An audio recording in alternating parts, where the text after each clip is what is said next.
Welcome to Knits and Stories. My name is Melissa, and today I'm giving an update on everything that I've been working on from my knitting. So grab a cup of something and let's dive in.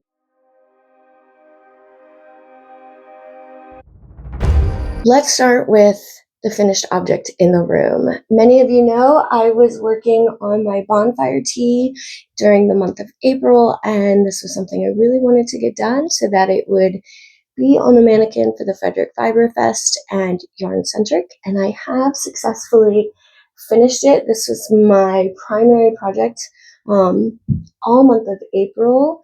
It is knit in a fingering weight. The Bonfire Tee is by Samantha Guerin, and I did mine in a cotton wool fingering in the color Orange Crush and Intoxicating. I knit mine on a US 3. Samantha does call for various sizing, particularly in the color work portion where you usually size up a needle in order to give that your floats some breathing space. I chose the cotton wool fingering because wool will wick sweat and cotton keeps you cool. So it was a really nice balance, and the fingering weight has such a lovely drape that it's really comfortable in the spring and the summertime. But that is the only finished object I have. I concentrated all my knitting on it. It's pretty much a monogamous knitter for the month of April because I was very dedicated to getting it completed. So as for works in progress, I do have two. I did talk about my Norman's Justice colorway and how I had worked on one sock, and I was finally able to pick up the needles and the yarn and begin a second sock. And so I had started the second sock, and I think I was about right here. I wasn't very far into it. I haven't done much progress with it again, simply because, again, I was a really monogamous knitter with the Bonfire Tee to get it done. So I had to put this down in order to concentrate on that. I do see myself picking this back up.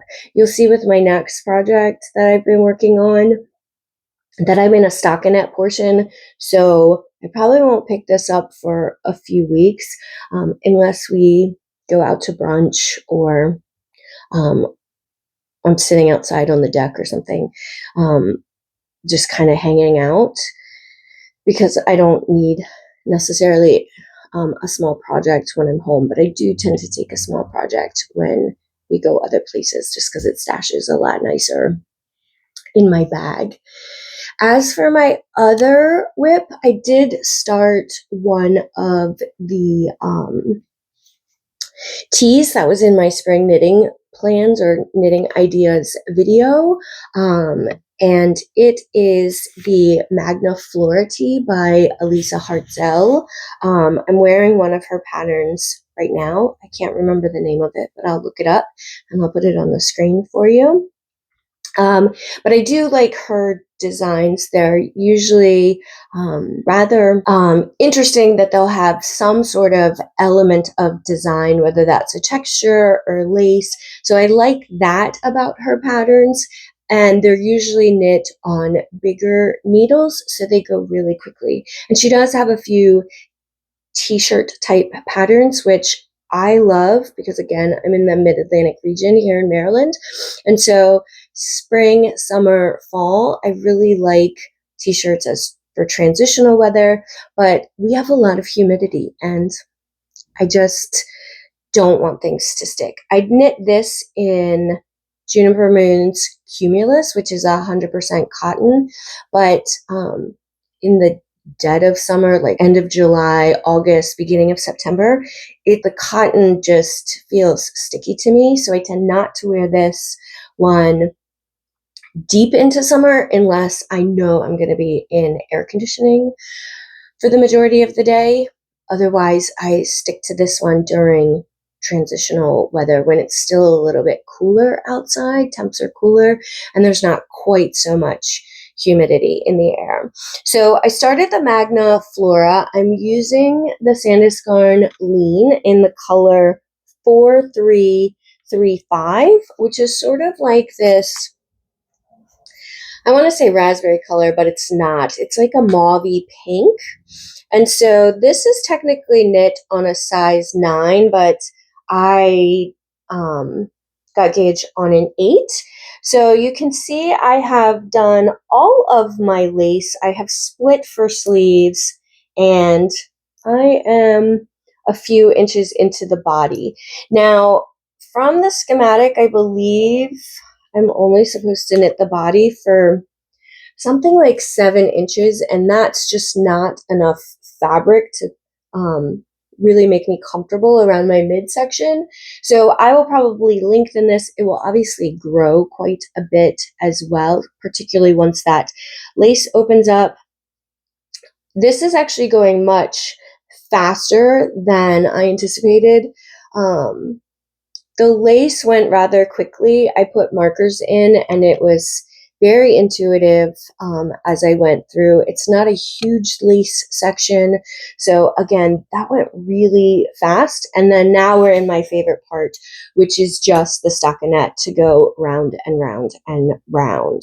I anticipate that I will have this done hopefully in the next 2 weeks. I just don't know how much knitting time I'm going to have. We have delved deep into festival season, and so I'm spending a lot of time in the dye studio dyeing yarn, more so doing that than actually knitting. However, the truck is pretty much done and laid out, so there's just a few minor tweaks and touches that need to be made, but otherwise, for the most part, the dyeing is done. So I'm hoping that I'll have more knitting time, particularly in the evenings. But for my day job as a teacher, April and May are incredibly busy times. We see a huge influx in the number of students that we have coming in. So that just means for me more reaching out to parents, making sure students are onboarded to our program. If you don't know, I don't work in a traditional school setting. I work for like the alternative education sort of umbrella, and high school students who are out of school for medical, emotional, disciplinary crises, those are the students I get. So think of students that are going through cancer treatments, surgeries, suicidal, just really high anxiety or depression. There's a multitude of reasons that students come out of schools and come into my program through the county school system. So this is the time of year where students who have been pushing through and still trying to get to school, this is kind of where they've hit that wall. And so we see a huge influx of students. So my numbers of students per class usually go up exponentially. Still reasonable, but it does take a lot more energy on my part because all of my kids are fragile. So just emotionally taxing just from brain usage, but it also means there's a lot more interaction with parents and students just because there's just so much more of them. So knitting is my saving grace in the evenings, so I'm hoping that I'll have more time to get that finished in a week, maybe 2. And that's all I've been knitting on. I really have been pretty monogamous again, finishing my Bonfire Tee, and then I finished that, and then I immediately dove into this Magna Flora Tee.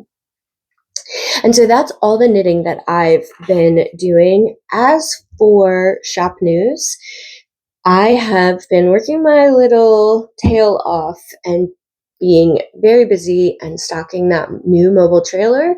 And now all of that stock is up on the website. I do have a few pictures that I need to add here and there because I've kind of revamped my website to make things easier at shows for finding yarn because there's just so much of it. So the website is fully stocked. Whatever's on the truck is also on my website. And There's just a few more pictures to add, but if you're looking for something in particular, it should be on there. Advents are now live.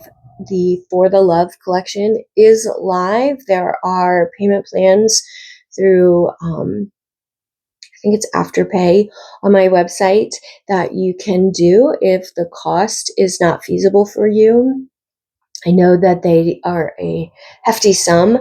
I have elected again this year to offer a multitude of options in hopes of meeting people's budgetary needs. I know that right now, everyone is probably paying a little bit more attention to their budgets. So there are 12-day, 24-day, there are Sunday sock sets, fingering DK, and a multitude of themes that revolve around the things that we love, the things that bring us joy, those cozy, simple pleasures. So I'll probably do an video on all the different options and themes, but essentially the two 24-day options are For the Love of Dogs and For the Love of Cats. So it will revolve around everything that we love about our furry little friends.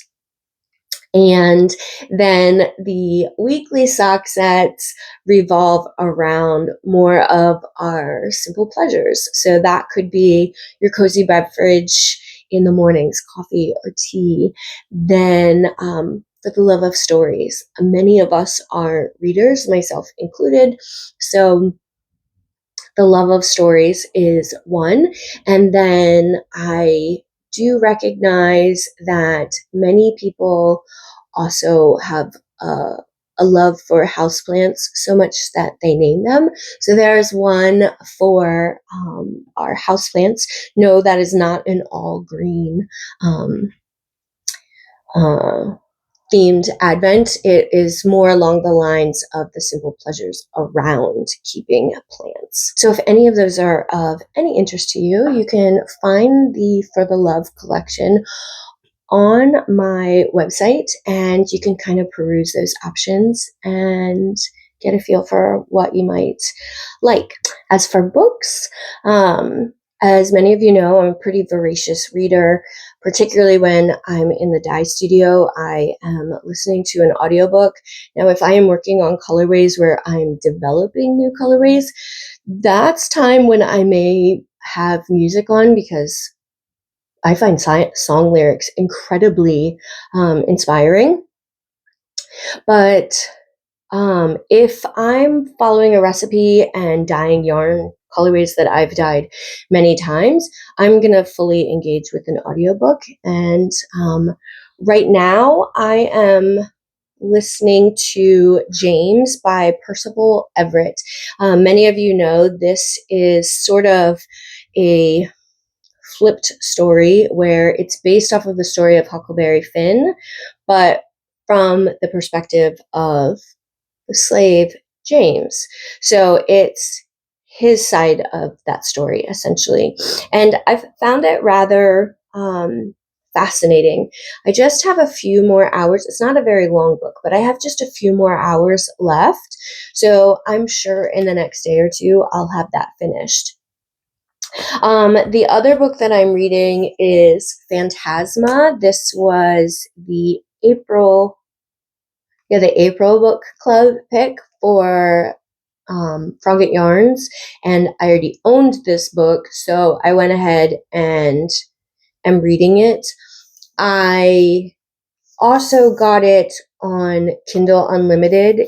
If you have a Kindle Unlimited subscription, this is included right now in that membership. I originally was going to listen to this through Hoopla, but through all the changes that the library system has been having to go through, when I checked at the end of March, it was available. And then in April, when I wanted to start it, it was gone. It wasn't even an option anymore on Hoopla. So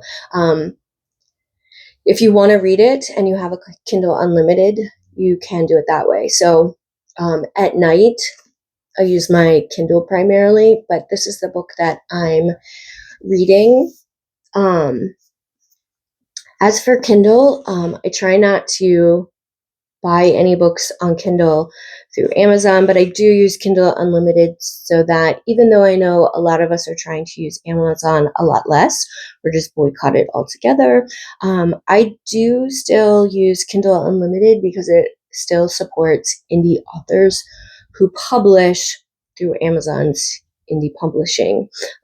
So I do have a few authors that I still like to support from a monetary perspective in that regard.